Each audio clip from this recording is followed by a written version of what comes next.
we're trying to bring a proof regarding Kinyan Agav that when you transfer property and you want to transfer movables simultaneously, do they have to be on the property or they could be even off the property?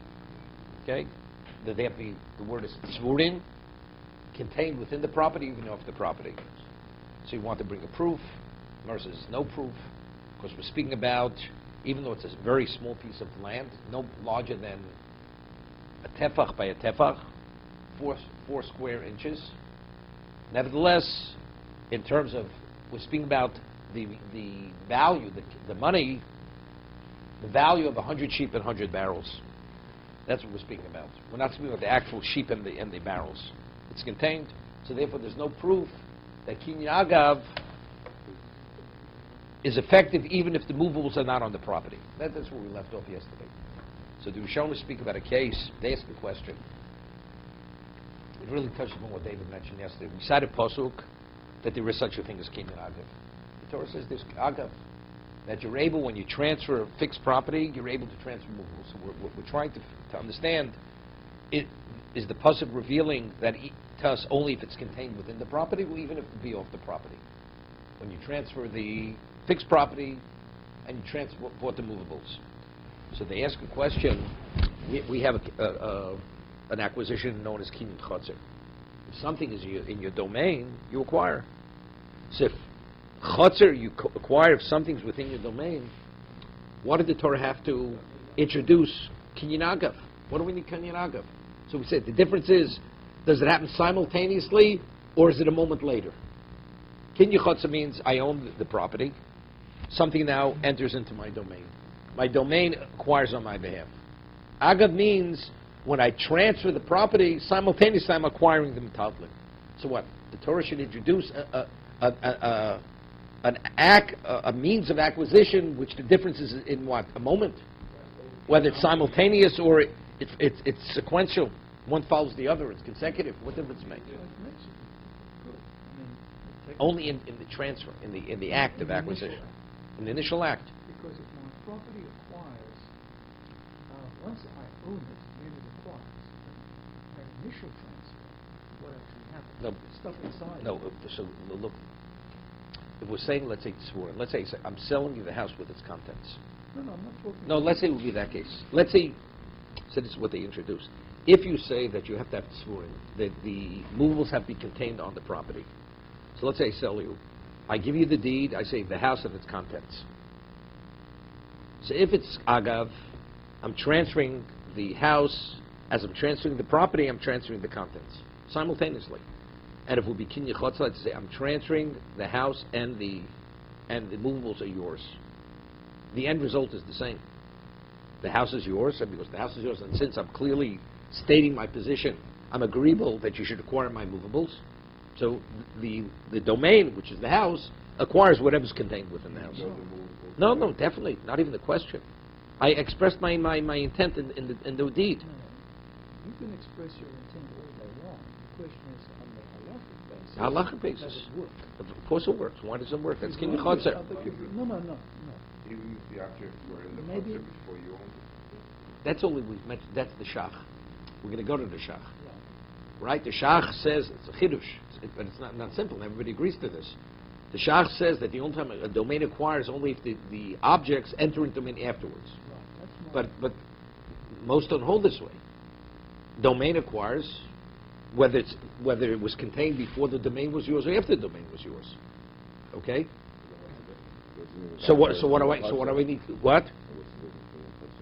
No, the difference is if I want to transfer, when I transfer the property with the movables to Kinyan Agav, how did the movables become yours?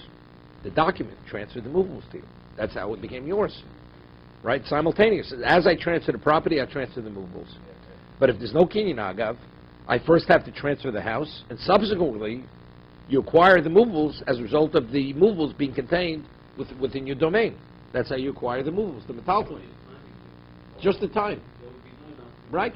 Well, I'll tell you now, if you hold like the shach, that's why you need Kinyan Agav. So what they say very simple.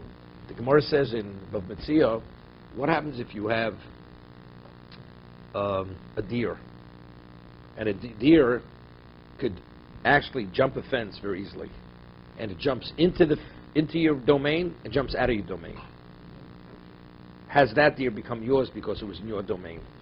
Why not? Because you have to have chotzi mishtameres.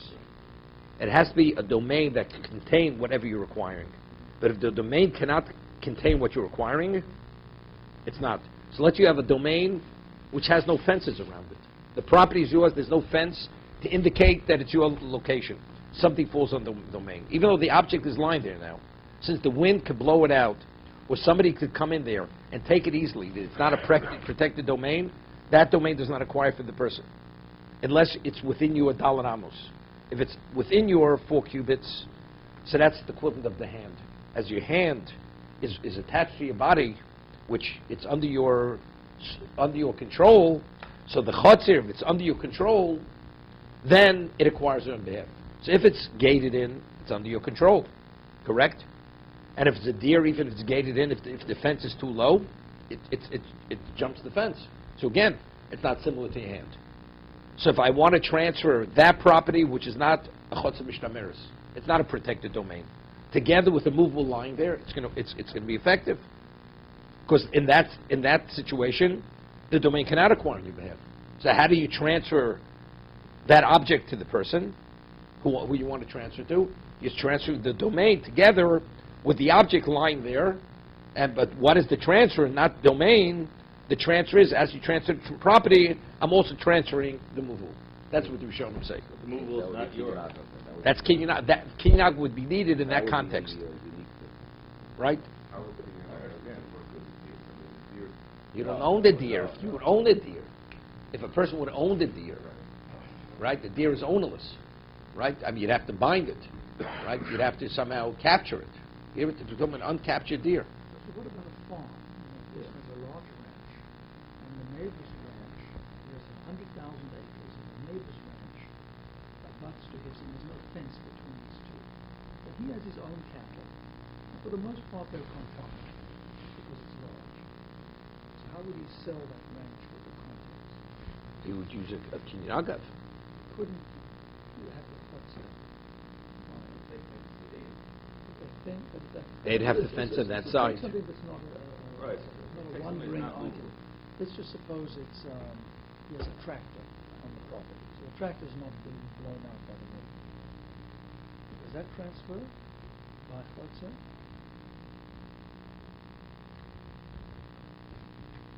It's recognized that it's a domain belonging to a certain person. That would he could acquire. Even though there's no fence? Because let's say you have your front lawn, something falls onto your lawn, do you acquire it? Even it can't be blown out. You don't acquire it? Can you acquire with your front Yes. lawn? No. Yeah. Because anybody could walk there and take it. So then it's not like... That's not a chotzer mishtameres. It's not chotzer. Your backyard, with nobody is going to go into your backyard, right? Or it's fenced in, because then they're ready. That's seen as an act of what? Of infringement. Somebody going on your front lawn, it's not seen as an act of infringement if there's no fence. Exactly, when you go into these subdivisions, people don't have fences. Right? Because they want to have that open field. Correct. But they don't want to offend their neighbor. Well, no, the subdivision usually has a rule about that. You buy in our subdivision no fences, because that's the look we want. Here? If someone drops off a package in front of someone's house, right, for that person... That we're talking about, and he wants him to acquire as a result of being on his front lawn. Right. Did he acquire? He didn't acquire it. He did not acquire it. Did not acquire it. If he's delivering a package which already is his, it's his package. There's not a question of the domain acquiring. So let's say a man would throw a get into the front lawn of a woman to divorce her, the husband. It's not a chotzer mishtameres. If it's within her dalan amos, Right. then she's divorced, because that's within her reach. That's a big difference. We have a recess going up to the house, and the little platform, go on the platform, because that's part of the we have to do the house. It's not, it has to be protected. This is a question of protected domain. It's chotzer mishtameres. Yeah. No, I understand that. But Okay. people don't usually walk up the steps. They might walk Okay. Okay. So we're trying to understand kinyan agav. So if you say it does not be contained within the property, then of course you need it. Kinyan agav has a lot over kinyan chotzer. Because kinyan chotzer domain only requires if it's in the domain. Kinyan agav, even if it's outside of the domain.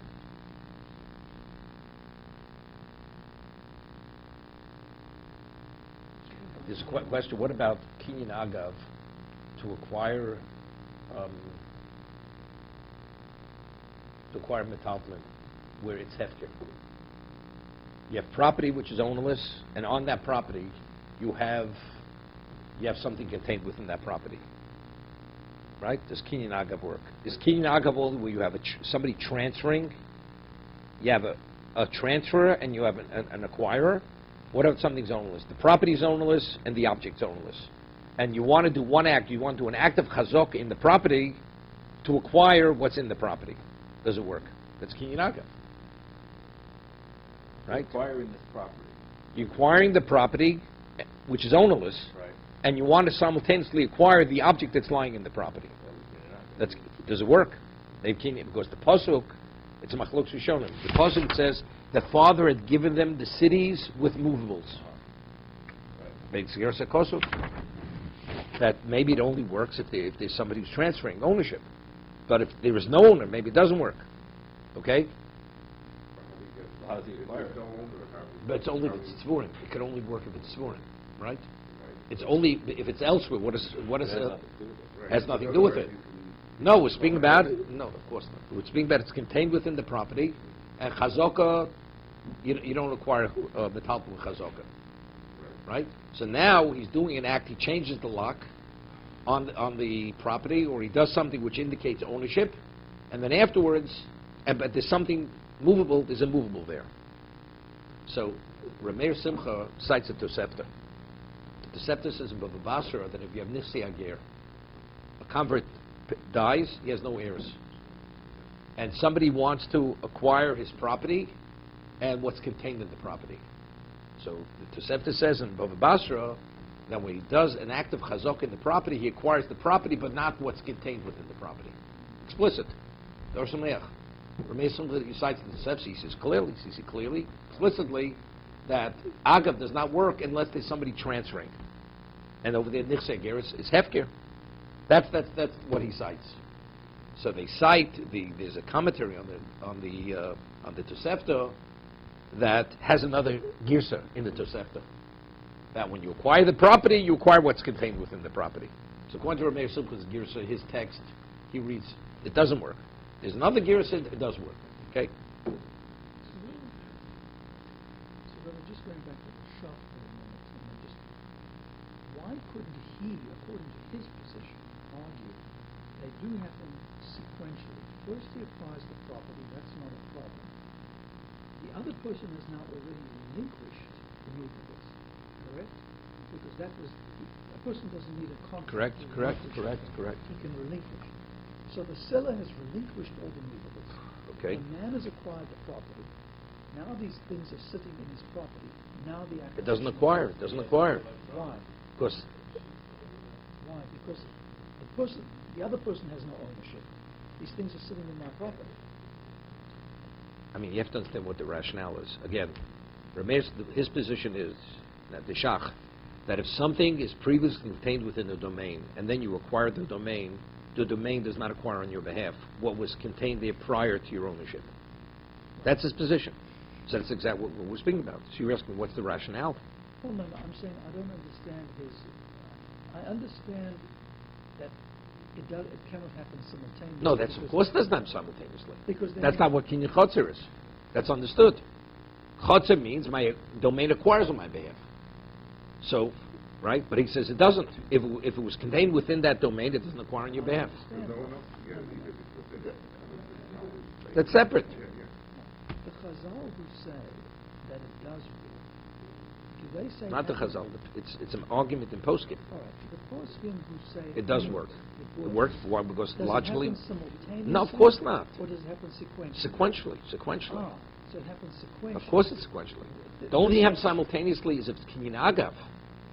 As I transfer the property, simultaneously you're transferring the metalton. The same act, which is transferring A, is transferring B. So those first are saying what I would say, which is, first you acquire the property, and then the other Correct. guy is relinquished Correct, ownership, correct. and then my property acquired. Correct, exactly. That's how it would work. Right.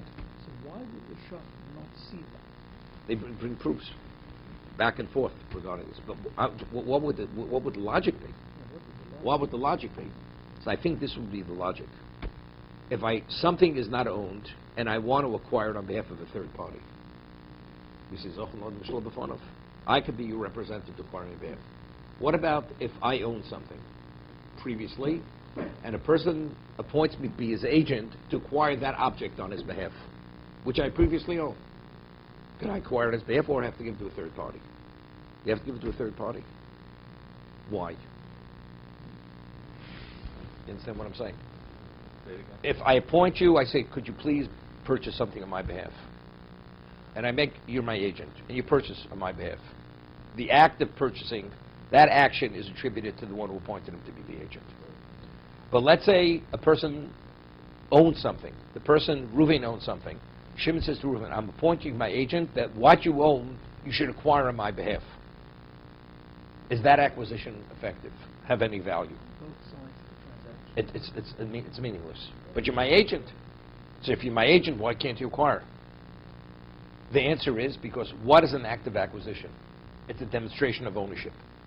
But since you already had owned it previously, by the person himself doing the act doesn't indicate anything because it was previously yours. A third party who didn't own it, that's considered you're taking possession. But the way it's perceived, if you owned it, that's not called taking possession because you already possessed it. So the act has to be seen as an act of acquisition. So over here, it's slightly different this case. The object already has been in the domain. I acquired the domain. So because the object's relationship to the domain was there prior to my acquisition of the domain, it's as if the chotzer means that the chotzer is acquiring. Acquiring means something comes into the chotzer. When something comes into your domain, you acquire. But since this was previously in the domain, and you acquired the domain, it's not. They're not identical. But it's not the same demonstration of taking. The chotzer has to take on your behalf. It's not taking because in its location it was there previously. So a man establishes a trust for his children, and he wants to transfer into the trust certain of his property, and he is the trustee of the trust. How does he affect that transaction? That's nothing to do with it. Why? He's the owner on the one side, and he's the agent on the other side. So he acquired. But he doesn't own the trust. I think it's parallel to this situation. Let's say a child asks a father, I want you to take your money, purchase something on my behalf. Okay? Although the person is using his own money to purchase, but he's purchasing on behalf of this child. Whose object is it? It's the child's object. The child's an adult. Right? Even though it's your asset which is purchasing. Because what you're requiring, what you're putting into trust, let's say your child has a domain, and your child says, put your money in my domain. The trust is the domain of the children. Right? You're only the equivalent of an executor. That's all you are. You're doing. Not an agent. No, but it's different. This example of Reuven. Reuven owns the property. But you've transferred it. You put it into a location which is the domain of the children. Who's the act? You're trying to do. Do you own the trust? You're the trustee of the trust, but you don't own the trust. So you're an agent. You're an agent of the trust. Trustee's an agent of the trust. But what is the trust? The trust is the domain, which is not your domain. When you transfer money into the trust, that's not your domain. That's a separate domain. So how's that different from Reuven being asked to be the agent? No. He's picking it up. He's both. He's one and the same person. There's no other domain. He's the domain. You want me to do an act of acquisition on your behalf. Lift it. trust is asking me to do an act of acquisition. On their behalf. Its behalf. On its behalf. How is the trust different from Shimon? I want to say the trust is Shimon in this example. No, there you're actually transferring it. It's like putting it into a bank account. The bank account is a separate domain. You say, could you please take your shirt on my behalf and have in mind to acquire it on my behalf? Now, where's the shirt? You're still in possession of the shirt. Or whatever it may be. It never went elsewhere. There, it actually was transferred elsewhere. The trust is a separate entity. No, so that's it. It's like I put it in another domain.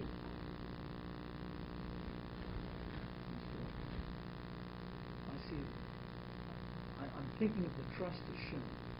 David, you need a good lawyer. Okay. Okay. They're not. I mean, it's two. They're not comparable, the two cases. Rabbi, I heard you say that. I don't see it. Okay, so let's. Okay. So we're still trying to verify this point. By kinyan, does one need tzvurin or does one not need tzvurin?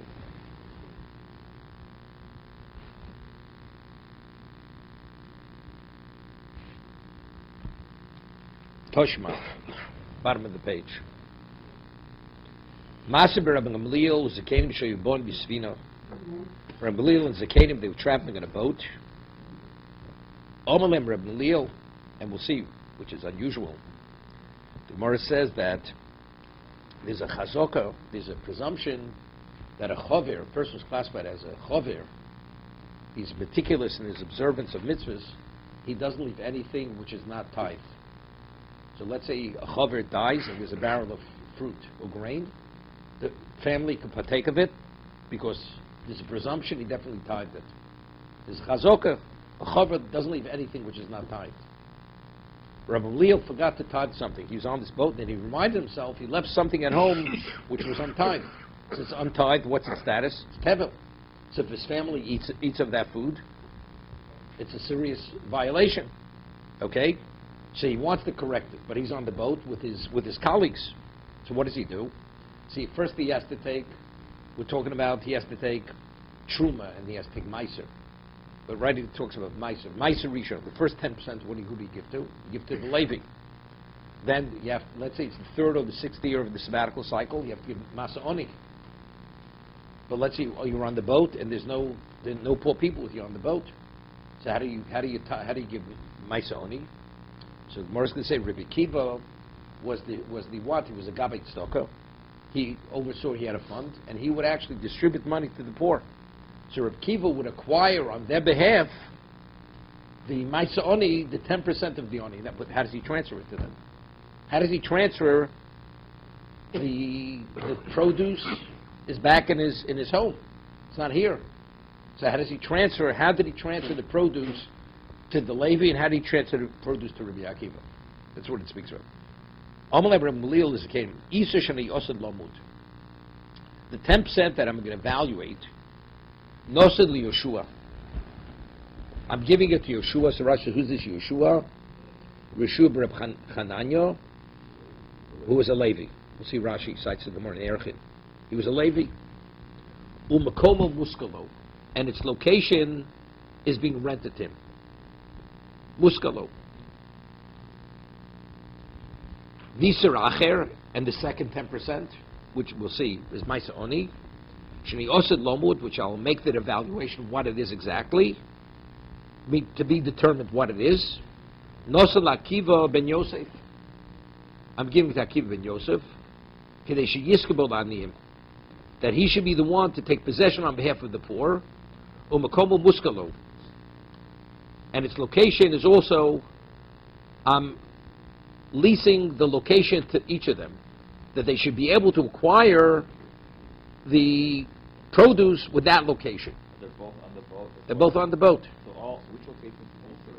Where the Meiser is, the Meiser Rishon and Meiser Oni is. Back in his, wherever it may be. So evidently he says, Umakomo Musker. But if you tell me you're able to transfer through Kinyanaga, even if the metaltalin, even if the move was elsewhere, what do you have to say? Its location where it lies is musker to them. Right? Doesn't have to be musker. What do you have to? Why?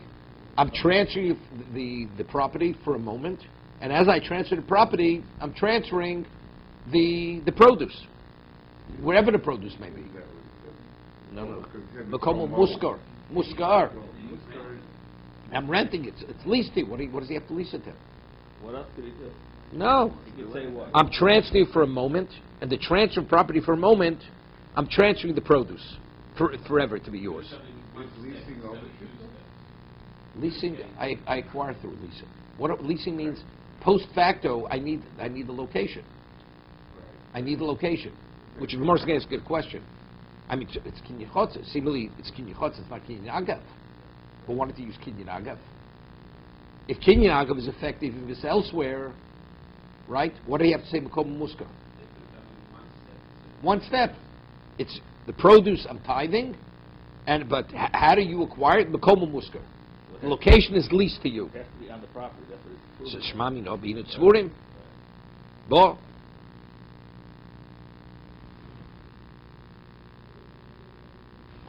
Now what? Now first, how did you acquire the property?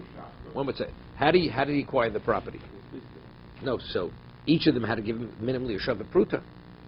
Rabbi Akiva had to give him a penny, and Rabbi Shua had to give him a penny. Right? What was the acquisition? How did he transfer the property? What was the means of acquisition?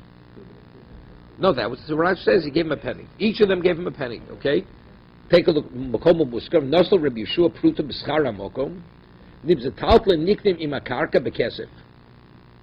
Vochi maskona dach mil sumsach ma'aseh skabelu schar zemize v'aval pi shadayin lo hufresh. Although physically it wasn't removed, it wasn't tithed. Kriya shemhu she'osa lisho kriya shemhu. You designate it through what? Through identity, through kriya shem. By the pronouncement, Maserisha Masasheni.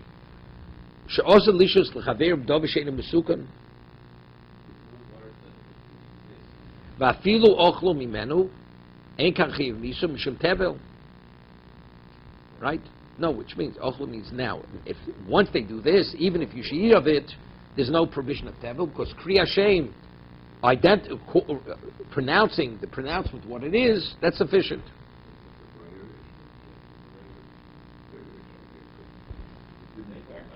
He says to be determined.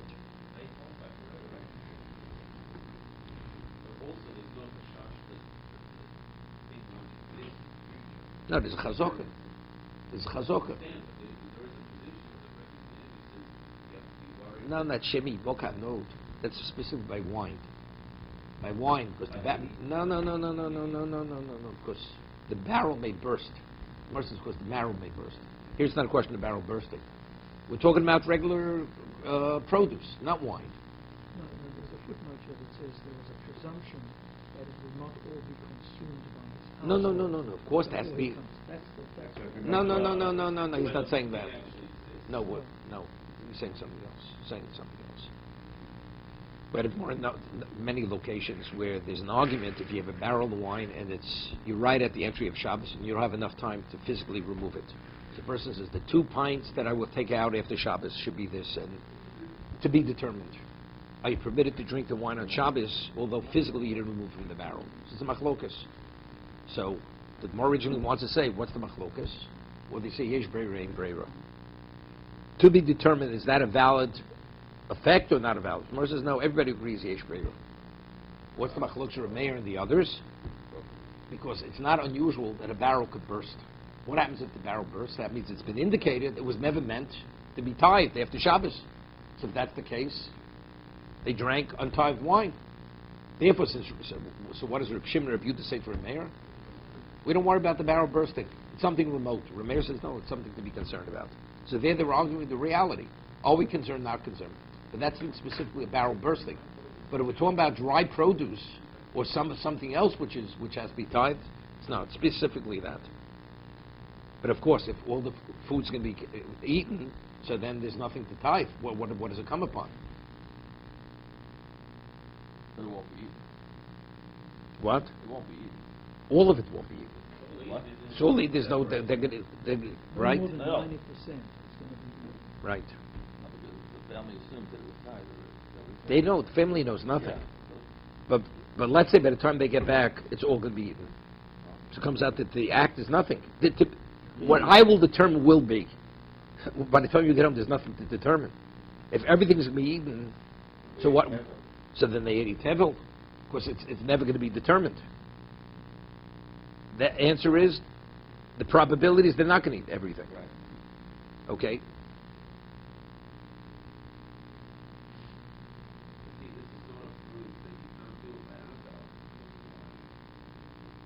One second.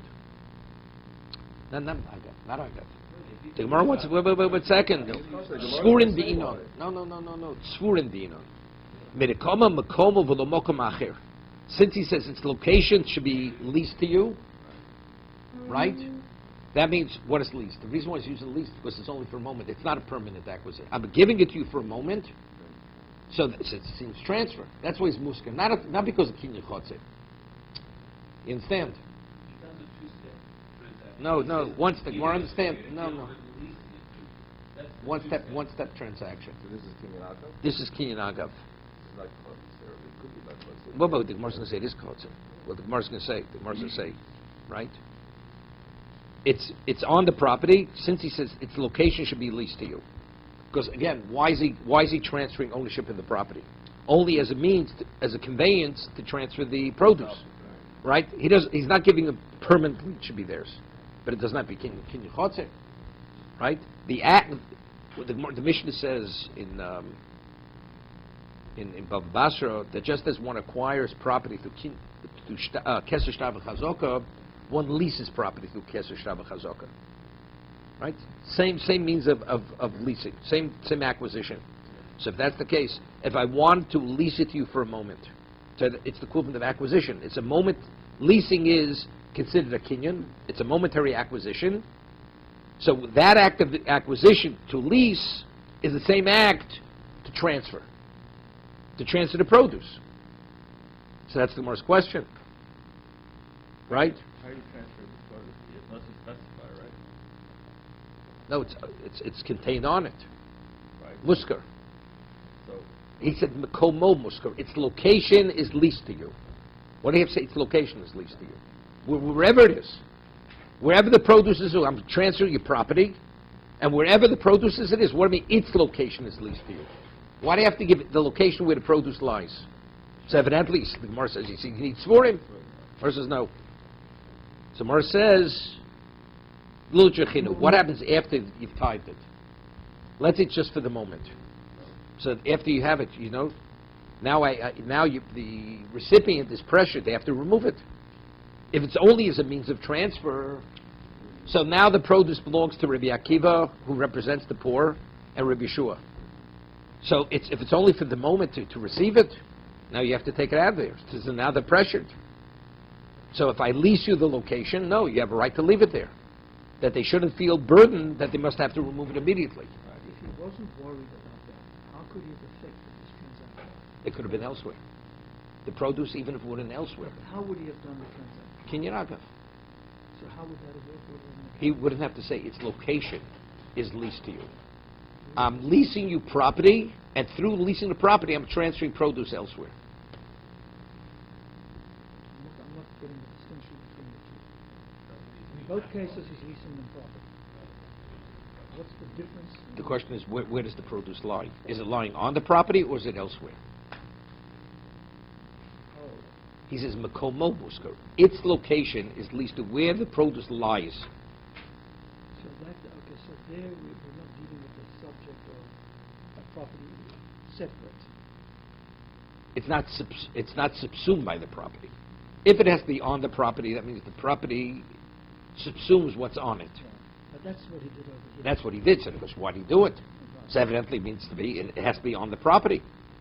Because if it does not be a property, what do you have to say? Its location should be leased to you. Why couldn't he have given him that same transaction, take a little space over here? Wherever, no, it has to be property. It has to be fixed property. They're on a boat. They're on a boat. It has to be fixed property. So wherever the fixed property is. Could have said. I'm giving you an inch in my house, and as I transfer that inch, the produce, wherever it may be, is transferred to you. And the reason he didn't do that is what? So it says, because let's say now, when they get back, that means In whose domain is that produce lying? In the domain of Rabbi Gamliel. So that means they have to remove it immediately. Right. Because Why is it a presumption? because they have no right to leave it there. I understand, but then he'll be pressured. They'll feel like it's my. I've leased it. If it's my lease, I leave it there until I choose to take it out. So they shouldn't feel pressured or burdened with the responsibility to remove it from the property. So it's not proving that it's a Segura. So it's no proof anymore. It's that you need Segurim, because it's not for that reason. See, if you learn like the Balayita, which we discussed, that what? No, that Kinyan Chotzer doesn't work if you lease something. No. So that no, it's good. So then the only way to understand this Gemara is with Kinyan Agav.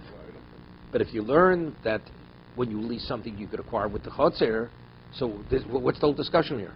The way he did it, he didn't transfer with Kinyan Agav. He transferred the property, and the method of acquisition is Chotzer. Then the whole Gemara talks about Segura. What? The way Gemara talks about Segura. No, so how do you understand the Gemara? Right, so how do you understand the Gemara? So, Rabbi, You know what the answer is? Because it's not Chotzer Mishtameres. It can't be Chotzer. No, I'm saying, if not for Chotzer Mishtameres, you can learn it as that it will be a proof that Baliter, that you cannot acquire with a leased piece of property. Right? The concept of Segura doesn't hold like Chotzer, does it? No, you don't need, of course not.